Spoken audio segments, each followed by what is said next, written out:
Hola, ¿cómo están? Bienvenidos a la clase número 7 del curso Ingeniería Vial. En esta oportunidad hablaremos sobre intersecciones y como primera parte dividiremos algunas cosas en una primera instancia y después vamos a hacer una segunda etapa en la próxima clase. Entonces en esta primera parte, la parte 1, vamos a hablar de lo siguiente. Primero hablaremos qué es lo que es una intersección, cómo se entiende hoy día una intersección. Hablaremos de la regulación en las intersecciones, cómo podemos controlar a través de semáforos, ¿cierto? A través de un enlace, a través de una rotonda, etc. Hablaremos de cómo incluir elementos para reducir la velocidad y finalmente hablaremos sobre traffic calming. ¿Qué es una intersección? Bueno, aparece aquí un poco, ¿cierto? Un collage, ¿cierto? De fotos donde ustedes pueden ver diferentes tipos de intersecciones. Algunas tienen ciclovías, por ejemplo, otras tienen pistas exclusivas de buses, algunas van a tener un cruce de paso de cebra, ¿cierto? Otros van a tener un cruce semaforizado, otros van a tener algún parque, ¿cierto? Alguna triangulación, ¿cierto? Que permita tener una mejor canalización de los flujos, ¿cierto? Y eso es una intersección, ¿cierto? O sea, de alguna manera diferentes tipos de cruces, por ejemplo, podrían aparecer acá. Y también a nivel ya más, a nivel de carretera, uno podría ver diferentes tipos de vías, cruces, ¿cierto? Rotondas, ¿cierto? Que ocupan gran espacio, incluso cruces con las líneas férreas, ¿cierto? Por ejemplo, autopistas urbanas también aparecen aquí, ¿cierto? Los diferentes enlaces, ¿cierto? El trébol, por ejemplo, los diferentes niveles que tiene un enlace. Bueno, pero una intersección es lo siguiente. Bueno, es un dispositivo, claro, un elemento, ¿cierto? Que permite de alguna manera tener un mejor control de los diferentes movimientos que se producen ahí. Entonces uno podría decir que este dispositivo, ¿cierto?, es donde al menos un movimiento vehicular se cruza con otro, ¿cierto?, en un área reducida y determinada.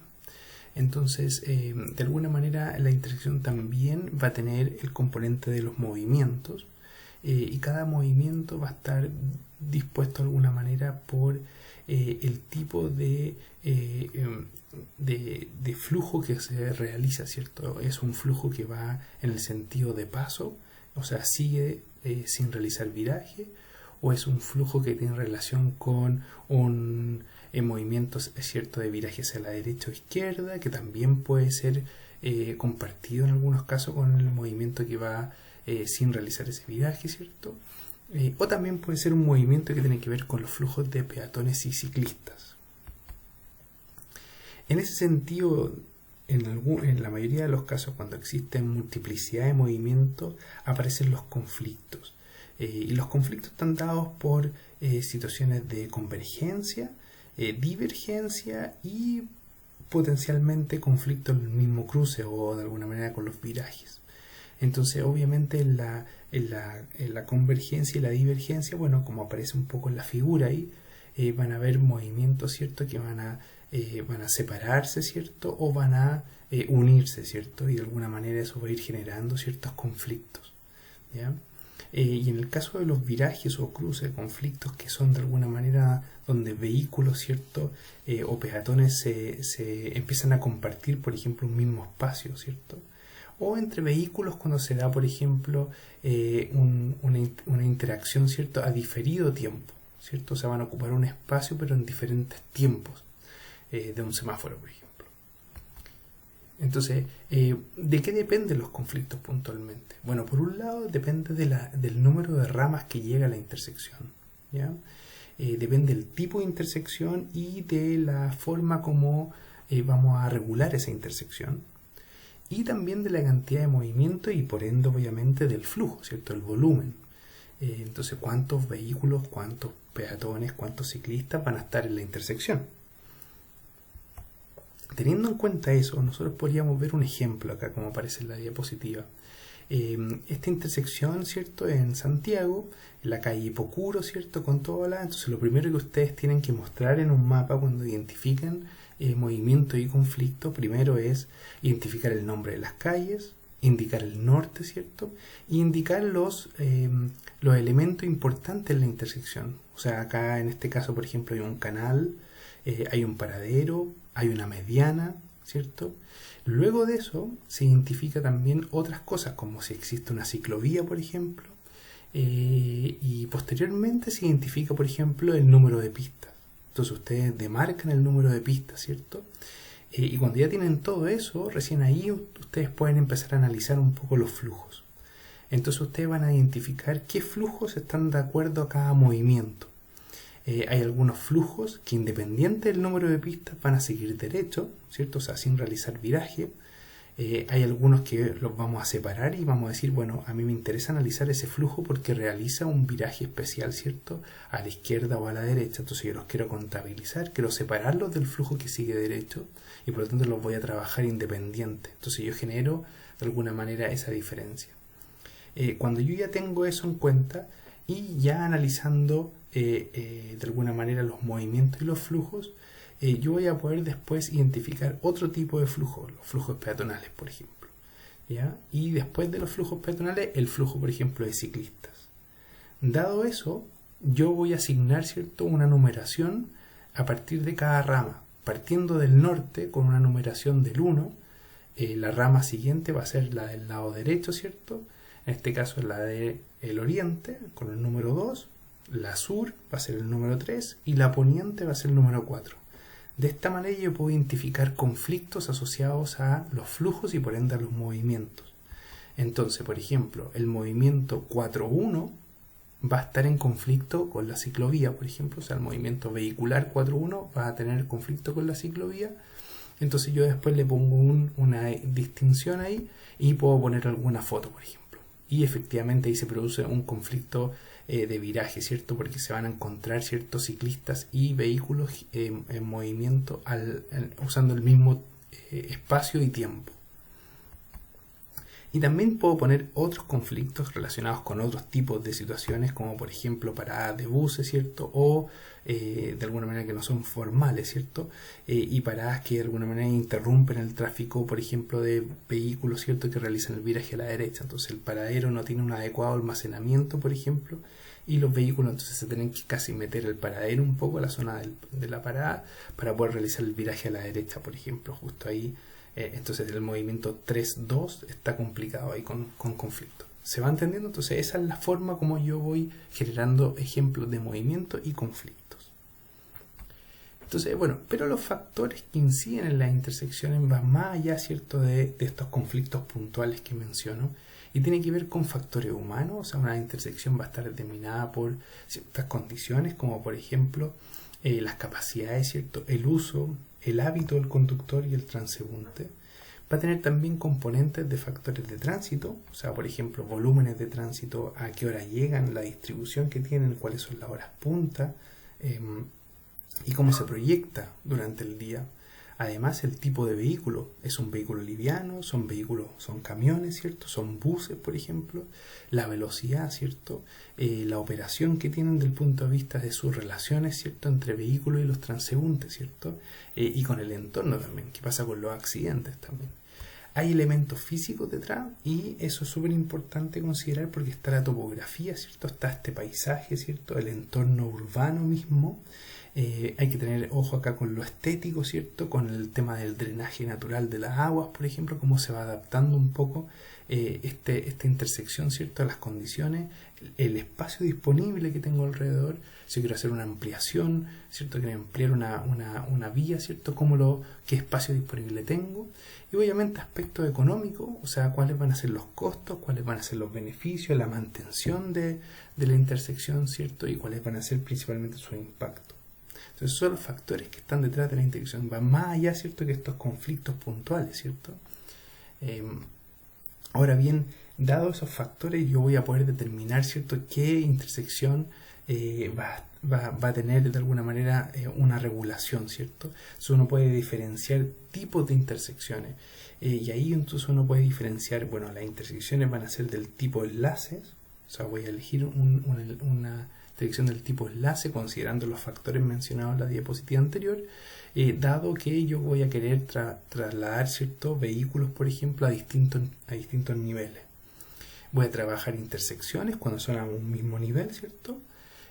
O voy a hacer a través de semáforos, por ejemplo, o voy a proponer, por ejemplo, rotondas O, por ejemplo, intersecciones de pares, o sea, al paso, por ejemplo.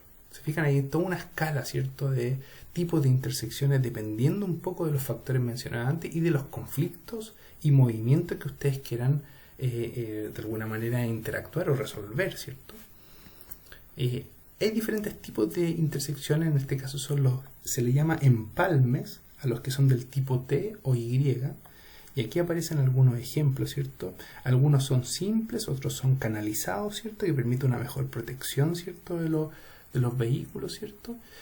Los empalmes, ¿cierto?, en forma de Y, ¿cierto?, tienen esa forma de alguna manera porque ya el ángulo que forma, por ejemplo, la vía primaria con la secundaria, ¿cierto?, esa proyección, ¿cierto?, es de un ángulo alrededor de los 65 grados, por ejemplo. ¿Ya? Entonces ustedes van viendo cómo va cambiando eso, ¿se fijan? Y también hay canalización, ¿cierto?, adecuada, ¿cierto?, para mejorar un poco la conducción. También dependiendo un poco del tipo de flujo y de lo que ustedes quieran, ustedes van a poner mayor o menor canalización, pistas de viraje, ¿cierto?, si es necesario, y dependiendo de cada condición, si quieren favorecer los movimientos a la derecha o los movimientos a la izquierda, quieren evitar ciertos cruces, entonces pueden generar una mejor canalización de los flujos, y acá hay una serie de alternativas desde la figura 1, ¿cierto?, a la figura 5, ¿cierto?, con diferentes alternativas dependiendo un poco de lo que ustedes busquen, ¿se fijan? Pero hay bastantes soluciones, ¿cierto? Y obviamente, como les digo, depende de lo que ustedes quieran resolver, de los conflictos existentes, de los movimientos existentes y de los factores que hablábamos antes. Cuando son empalmes también del tipo Y, también hay otros tipos de soluciones, ¿cierto? Y obviamente uno va a buscar principalmente la forma de intersección, ojalá lo más perpendicular posible, para que exista una mejor visibilidad. ¿Ya? Esas son como algunas condiciones importantes. Dejar espacio de almacenamiento adecuado, ¿cierto?, para realizar los virajes también es algo importante a considerar en estas situaciones. Cuando son cruces del tipo, ¿cierto?, cruz o del tipo X, están dadas por estas formas que aparecen acá, ¿cierto? En algunos casos se pueden ensanchar, ¿cierto?, los cruces, ¿cierto?, para permitir pistas de aceleración o desaceleración, ¿cierto? Y pueden estar canalizadas, ¿cierto?, para mejorar un poco la forma de acceso, ¿cierto?, a los cruces. Y esta es un poco la forma que tienen a simple vista, ¿cierto? Y uno también le puede ir agregando más canalización, ¿cierto?, a medida que uno quiere ir protegiendo mejor las formas de acceso, ¿cierto?, de entrada y salida a la intersección. Y obviamente dependiendo también del flujo, ¿cierto?, del tráfico que exista. Entonces uno va a ver desde la figura 1, ¿cierto?, con poco tráfico, ¿cierto?, hasta una figura, por ejemplo, como la figura 4, donde hay un mayor tráfico, ¿cierto?, que tiene que ver con vías más troncales, ¿cierto?, de mayor jerarquía. Hay casos especiales como cruces que son del tipo estrella, ¿cierto?, o especiales del tipo rotonda, que también se trabajan a nivel de intersección. Entonces, pasemos ahora a la parte de regulación misma. ¿Cómo regulamos las intersecciones? ¿Qué se necesitan? Entonces, por un lado, tenemos diferentes formas, ¿cierto? Y tanto las intersecciones en rotonda, semáforo y señal de prioridad van a estar determinadas por varias situaciones alrededor. Va a estar determinada por la jerarquía de vía, la visibilidad, ¿cierto?, los flujos, la disponibilidad de espacio, el entorno urbano. ¿Se fijan? Yo tengo que considerar esos factores también alrededor. Señal de prioridad siempre estamos hablando de un pare, o sea, al paso. Semáforos pueden ser tiempo fijo, pueden ser actuados por el tráfico, ¿cierto? Pueden ser aislados o formar una red, ¿ya? Y las rotondas también pueden ser tradicional o micro rotonda o mini rotondas, como les llaman, ¿ya? Entonces, de alguna manera ustedes pueden ir viendo cómo se va trabajando esto. Y las formas de regulación, ¿cierto?, en este caso son las que más se usan, que son en zona urbana, ¿ya? En zonas de carretera, ¿cierto?, de camino, siempre vamos a tener la regulación, ¿cierto?, a nivel de un enlace, ¿cierto?, que son estos pasos a diferente nivel. Entonces, ¿cómo elegir una regulación? ¿Por cuál parto? Y tiene que ver con los flujos, ¿cierto? Para flujos menores, tanto en la vía primaria como en la secundaria, ustedes van a usar alguna señal de prioridad. A medida que aumentan los flujos, ¿cierto?, ustedes van a ir por una señal, ¿cierto?, de semáforo o rotonda. Y finalmente, cuando los flujos son mayores, ¿cierto?, como dice ahí, por ejemplo, mayor de 40.000, por ejemplo, en la vía principal, ¿cierto? Y mayor a 10.000, ¿cierto? En la vía secundaria por día, ustedes van a necesitar algún tipo de enlace, ¿cierto? Donde se genere esta intersección a diferentes niveles. Bueno, cuando hablo de una señal de prioridad, ¿cuándo elijo un pare o un sea al paso? Y esto tiene que ver directamente con este triángulo de visibilidad que se genera. Entonces ustedes tienen por un lado la vía principal, ¿cierto? Que está en esta figura en la parte a nivel horizontal, ¿cierto? Y la vía que es vertical, ¿cierto? En la secundaria. Entonces la pregunta es, ¿qué pondría yo ahí? ¿Un sea al paso, ¿cierto? ¿O un pare? Entonces la respuesta está en que si yo no puedo conformar ese triángulo de visibilidad, entonces tiene que ir un pare, ¿ya? Entonces esa es la condición directa. Y si la vía es bidireccional, entonces tengo que repetir el mismo ejercicio del triángulo de visibilidad hacia el otro lado, ¿ya? Entonces yo voy a ir calculando también esas distancias de Y, ¿cierto? Y de X, pensando, ¿cierto? En la tabla que aparece ahí, por ejemplo, donde la condición ideal, ¿cierto? Recomendable es que el valor de X sea de 4,5, ¿cierto? Se usa 4,5 a una altura del conductor de 1,05, ¿cierto?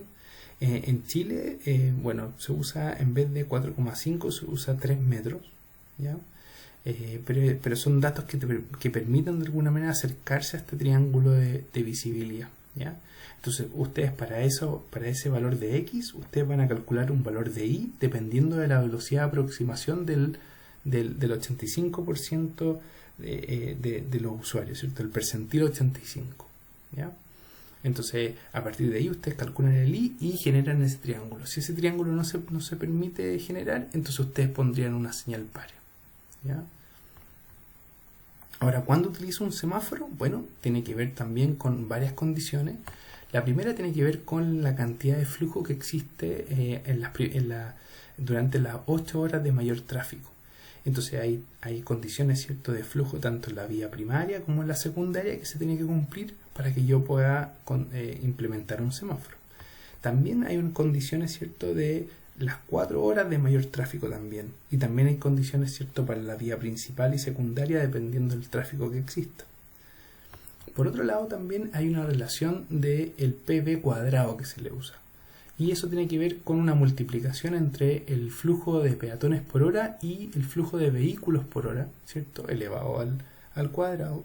Y entonces si ese valor da por sobre los 10 elevado a 8, se da cierta condición que aparece ahí, donde las prioridades están dadas por pasos de cebra, semáforo peatonal y lo que aparece ahí en la primera parte. Si el valor de la relación da 2 veces el 10 elevado a 8, entonces de alguna manera hay que hacer alguna otra facilidad desde el punto de vista del semáforo, donde se le pueda dar, por ejemplo, un paso de cebra con refugio peatonal o un doble semáforo peatonal con refugio en la mitad, ¿cierto? Especialmente en calles donde hay una mediana, ¿cierto? O se genera alguna isla refugio, ¿cierto? Entonces hay ciertas situaciones que se va dando y que ahí están los flujos peatonales determinados para que dé esa condición. Y por último también se puede activar un semáforo cuando se implementa un semáforo cuando existe una importante cantidad de accidentes, ¿cierto? Entonces ahí dice se justifica cuando haya 2 personas fallecidas en los últimos 2 años o más de 4 accidentes con lesionados como promedio anual durante los 5 años. ¿Se fijan? Entonces esas condiciones permiten justificar un semáforo, ¿ya? Entonces se tiene que cumplir al menos una de estas para poder ya implementarlo. Ahora las rotondas. ¿Qué se entiende por rotondas? Bueno, las rotondas aparecen como una solución, ¿cierto? A la intersección, ¿cierto? Pero se han transformado poco a poco en un problema. Y eso se ha dado principalmente porque en los años 20, ¿cierto? Parte la idea de implementar rotondas, ¿cierto? Donde de alguna manera la configuración era tener rotondas bastante grandes de diámetro y donde la prioridad, ¿cierto?, estaba en la persona, en el vehículo, ¿cierto?, que ingresaba Entonces, para ello, tú tenías que generar una rotonda bastante grande, donde tenías que generar el suficiente almacenamiento interior, donde los vehículos tenían que esperar, ¿cierto?, dentro de la rotonda, ¿cierto?, como aparece ahí la figura. Entonces las rotondas tenían que ser con un diámetro bastante grande, anchos de vía, ¿cierto?, bastante importantes, gran número de pistas, ¿cierto?, interior, y ocupaba un gran espacio urbano, ¿cierto? Hasta que fue cambiando un poco la regulación de las rotondas, y posteriormente de los años 60, 70, empezó a cambiar un poco la forma de regulación, y el que tenía la prioridad era el vehículo circulante, ¿cierto? Circulante, perdón. Y entonces las rotondas de alguna manera ya no necesitaban ser tan grandes desde el punto de vista de diámetro, y por lo tanto podían ser perfectamente con un diámetro de 5 metros o menor. El número de pistas interiores de las rotondas no era tanto, también no era gran cantidad, y por lo tanto se podían perfeccionar de esa manera. Además se generaban las pistas filtrantes, ¿cierto?, para los virajes, ¿cierto? Y eso mejoraba la capacidad de la rotonda, además de reducir las demoras. Ejemplos de esto uno lo puede ver en varios manuales, ¿cierto?, y estudios. Y si ustedes ven, por ejemplo, la foto de arriba muestra una intersección semaforizada, que después al cambiarla usando el mismo espacio disponible, la misma configuración de intersección a nivel de espacio, cambiarla a una forma de rotonda experimental generaba algo así como un 30% más de capacidad. ¿Se fijan? Entonces, usando el mismo espacio disponible, pero cambiando la forma de regulación a través de esta rotonda, generaba una mayor capacidad. ¿Se fijan? Además es más segura tal vez, porque puedes segregar mejor los movimientos, canalizarlos de mejor manera, incluso incluir pasos peatonales, por ejemplo. Y también acá el caso de, por ejemplo, las rotondas grandes, ¿cierto?, que de alguna manera usando el mismo espacio disponible, pero generando mini rotondas al interior incluso, podría mejorar de alguna manera la capacidad, ¿ya? Y también se nota una mejora, ¿se fijan? Entonces, hoy en día las rotondas grandes ya no se necesitan, y pueden cambiar a este tipo de configuración. Y un poco siguiendo esa línea, yo los invito a revisar este video, se pueden meter ahí a analizarlo bien, y habla un poco de cómo se configura una rotonda de este tipo. Este es el caso del Reino Unido. Pero pueden meterse un poco para mostrar, donde se muestra bien cómo funciona. Uno pensaría que es bien caótico, pero efectivamente funciona este tipo de rotonda. Son bastante eficientes y canaliza muy bien los flujos, evita ciertos conflictos, ¿cierto? Mejora las entradas filtrantes, ¿cierto?, especialmente hacia los virajes, y permite un mejor control, siendo más seguridad también. Entonces, denle una vuelta, revísenlo y lo vamos comentando también. Así que eso por un lado. Vamos al último punto, bueno, casi último punto de la clase. Elementos para reducir la velocidad. ¿Qué tenemos en cuenta en este sentido? Bueno, principalmente esto de la canalización, y para eso tenemos que tener en cuenta los principios de diseño. ¿Qué es lo que nosotros nos vamos a fijar? Primero tenemos que darnos cuenta de que el que tiene prioridad, ¿cierto?, en una intersección siempre son los peatones, ¿cierto? También hay que reducir las áreas de conflicto, ¿cierto? Y en ese sentido tenemos que preocuparnos de canalizar de buena manera, ¿cierto?, los diferentes movimientos, ¿cierto?, con los diferentes flujos. Generar perpendicularidad en las trayectorias que se cruzan y paralelismo en las que convergen o divergen, ¿cierto? Entonces de esa manera permitimos una mejor visibilidad. Separar los puntos de conflicto, ¿cierto? O sea, evitar esos entrecruzamientos de flujo que muchas veces generan conflictos bastante complicados. Controlar la velocidad y los radios de giro, y crear zonas protegidas, ¿cierto?, especialmente, por ejemplo, para los peatones, ¿cierto?, o para los vehículos que realizan virajes, por ejemplo. Generar mejor visibilidad, ¿cierto? Y algo súper importante, que es sencillez y claridad.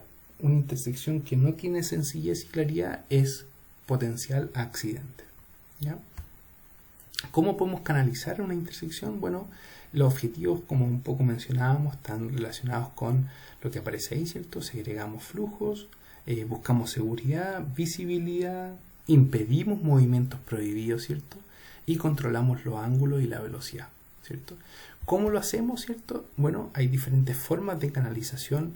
Una es a través de segregación física, que tiene que ver con soleras, islas medianas, etc.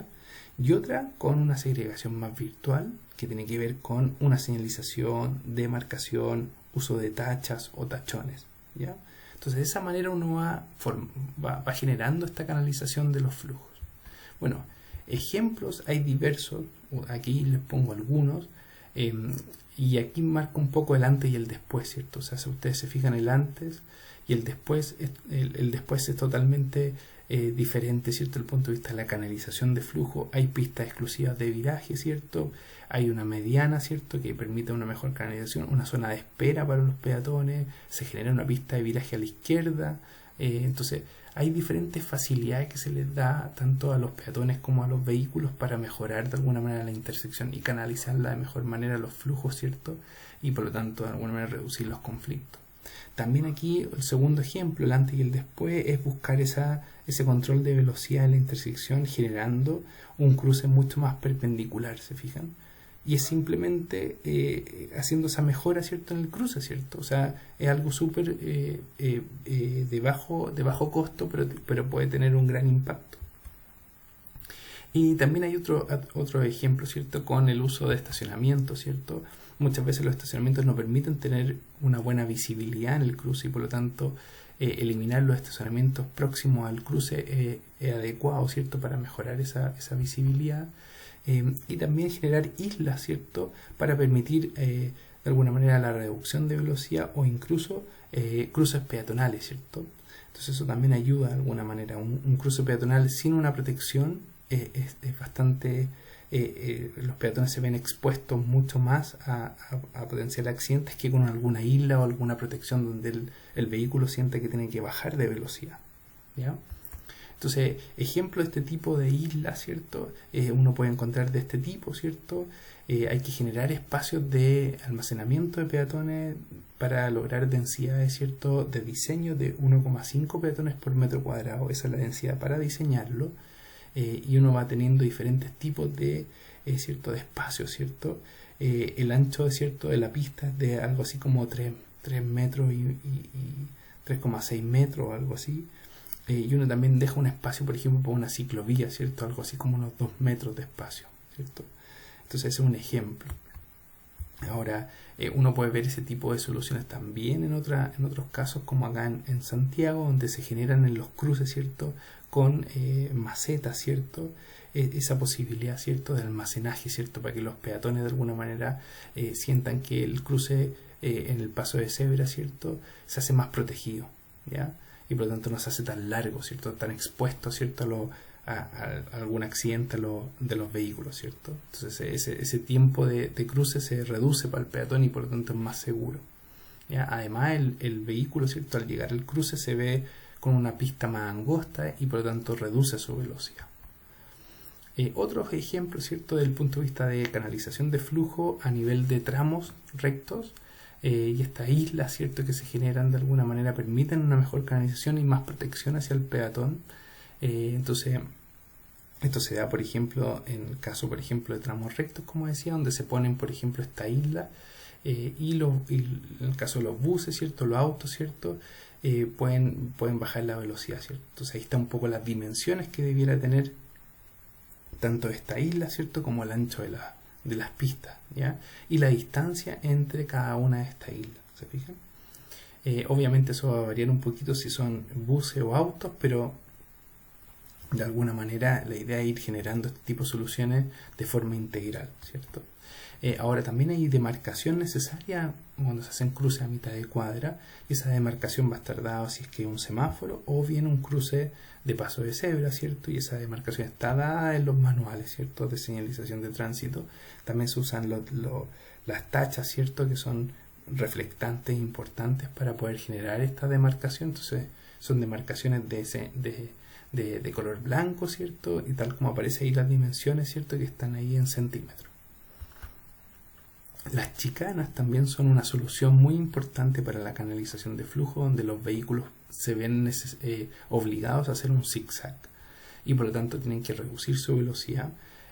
También ahí están las dimensiones, ¿cierto?, que se usan, dependiendo un poco de la velocidad de diseño que uno quiera, ¿cierto?, va a elegir un largo, ¿cierto?, entre chicanas, ¿cierto? Esa la distancia, ¿cierto? Y obviamente va a depender, esos valores va a depender de este valor A, ¿cierto? Y va a depender obviamente del ancho mismo de la pista, ¿ya? Para diferentes configuraciones. En ese sentido también se pueden usar estacionamientos, ¿cierto? Acá está un poco las dimensiones de un estacionamiento, pero los estacionamientos también se pueden utilizar como chicanas, ¿cierto? Y se ponen de cierta manera. Aquí no está explicado en la forma como chicana, pero al menos muestra las dimensiones que debería tener un estacionamiento y cómo se puede configurar, ¿cierto? Si son paralelos a la vía o son un poquito más diagonales. Y esto entonces uno los puede configurar de cierta manera para ponerlos como forma de chicana y permite esta forma de zigzag en los vehículos. Rotondas, pueden haber mini rotondas, este es el ejemplo en Londres, ¿cierto? Donde una demarcación permite tener una mejor canalización de los flujos. Y también acá en Santiago también hay mini rotondas que muestran un poco eso, ¿cierto? Y eso se va generando de alguna manera en el sentido que no solamente se trabaja en las mini rotondas, sino que las mini rotondas están asociadas, ¿cierto?, a estos trabajos en los cruces, ¿cierto?, donde se angostan, ¿cierto?, las pistas, ¿cierto?, al llegar al cruce también, ¿ya? Con estos como hitos viales, ¿cierto?, que son flexibles. Los lomos de toro ayudan a bajar la velocidad, ¿cierto?, al llegar a los cruces. La normativa en Chile habla de que los lomos de toro tienen que tener ciertas dimensiones, como tener un alto de 7,5 centímetros, ¿cierto?, y un ancho de 3,7 metros, ¿ya? Y eso es súper importante. Ahora, buena pregunta, uno diría, ¿se mantiene ese estándar en muchos lomos de toro o no? Bueno, es algo importante que hay que considerar. También hay otros tipos de lomo de toro que son los cojines, que no utilizan el total del ancho de la calzada, sino que son más angostos, ¿cierto? Y usan a una parte, lo cual también beneficia el paso, por ejemplo, de vehículos de emergencia, como ambulancias, por ejemplo, o incluso buses, por ejemplo. Y finalmente en esta clase también, y siguiendo un poco con la línea anterior, ¿cierto?, de elementos que reducen la velocidad, vamos a hablar de traffic calming. Y el traffic calming, ¿qué es lo que busca? Bueno, es la combinación de todos estos elementos que hablábamos antes, pero devolviéndole un poco el espacio a los peatones, ¿cierto?, para que usen la calle, ¿cierto?, como espacio público, la calle como un lugar, ¿cierto?, donde los vecinos pueden salir y usar las vías, ¿cierto? La intersección es parte, ¿cierto?, del espacio público. La intersección es un lugar de bajo flujo, ¿cierto?, donde se reduce tanto la velocidad como el volumen, o sea, la cantidad de vehículos que circulan. Hay diferentes formas de entender esto. Aquí está el Traffic Calming Toolbox, que habla un poco de qué elementos se pueden ir implementando dependiendo de cada situación, ¿cierto? Reducciones de pistas, medianas, ¿cierto? Lomos de toro, demarcación, chicana, ¿cierto?, como hablábamos antes, y un poco devolverle este espacio a los vecinos, ¿cierto? Entonces hay diferentes ejemplos, ¿cierto? Calles que se transforman, ¿cierto?, y con medidas de bajo costo y gran impacto. Barreras, lomo de toro plano, demarcación, señales pares, por ejemplo, calles que antes se veían súper áridas, ¿cierto?, y potenciales a que los vehículos anden a alta velocidad o que ingresen pensando que son calles que pueden ser sin salida, pero como no se conoce que son sin salida, la gente cree que tiene una salida hacia la otra calle, por ejemplo, y son peligrosas, entonces los autos andan a alta velocidad también. Y con varias cosas, varios elementos, uno puede ir transformando estos espacios. Entonces los efectos son bastante importantes, la gente usa sus espacios de otra manera, se sienten más seguros. Autos que antes usaban la calle, ¿cierto?, para hacer acortamientos, ¿cierto?, se reducen, ¿cierto?, la gente comparte más y valora mucho más algunos elementos que son simples, como por ejemplo las vallas peatonales, para que la gente haga ese zigzag, por ejemplo, a modo de chicana, por ejemplo. Hay otros ejemplos también, el caso, por ejemplo, de Quito, en Ecuador, donde se trabaja en la esquina y no solamente se ponen estos hitos viales, sino que también se ponen sillas para que la gente pueda interactuar, por ejemplo, y se genera espacio público también. Y aquí vemos también el ejemplo. Entonces, antes había un estacionamiento y ahora cambia, ¿cierto? Hay espacio público que se genera, la gente comparte más, las calles se hacen más amigables, etcétera. Entonces, ¿qué medida tengo que implementar? Bueno, Obviamente eso depende de varios factores y muchas veces no solamente se necesita un elemento, sino que muchas veces se necesita una combinación de elementos y de alguna manera esa combinación va a generar un proyecto más exitoso desde este punto de vista. Y para un poco ayudar a elegir los elementos de traffic calming, ustedes tienen que usar alguna metodología, algún cuestionario, alguna matriz, una encuesta, una tabla que haga algunas preguntas, ¿cierto? Y acá les propongo algunas. Entonces este método un poco busca preguntarse si es que el lugar van a transitar vehículos de emergencia, buses, y eso va a determinar el radio de giro de algunos cruces, ¿cierto? Algunas intersecciones, va a determinar un poco algunas otras condiciones. Si pongo lomos de toro, bueno, esto tal vez van a tener que ser del tipo cojín, por ejemplo. Después otra pregunta dice ahí, ¿qué problema, cierto? Si existe algún problema a través del tráfico, ¿qué conflicto estoy realmente solucionando? Hay peatones que cruzan en lugares indebidos, etcétera. ¿Se fijan? Entonces, el punto 3, ¿qué tipo de zona es? ¿Es más comercial? ¿Es residencial? ¿Cierto? Entonces, ahí ustedes van trabajando un poco diferentes elementos, ¿cierto? ¿Y qué usuarios van a ocupar esa vía, ese cruce? Entonces los cruces van a cruzar los peatones, ¿cierto? Pero tienen discapacidad, por ejemplo, son personas con movilidad reducida, entonces los semáforos los voy a tener que programar para una velocidad peatonal distinta. Entonces ustedes van programando un poco las soluciones, qué actividades realizan los usuarios, qué tipo de viajes son. Y ahí también la pregunta 6 dice, ¿se tiene pensado mejorar el área? ¿Cómo se tiene que pensar? ¿Se puede activar ese espacio público, ¿cierto? Va más allá, ¿cierto? La misma vía. ¿Y cuál es la velocidad deseada, ¿cierto? ¿Existe antes? Ya existe antes una medida de traffic calming, ¿cómo se puede complementar esa medida? En fin, pueden haber muchas otras preguntas, pero esto al menos les permite partir, ¿ya? Así que esa era un poco la clase de hoy día. Vamos a continuar un poco con el tema de intersecciones en la siguiente clase. Así que muchas gracias por participar y cualquier duda me pueden escribir a sseriani@amiguantes.cl. Nos vemos en una próxima oportunidad.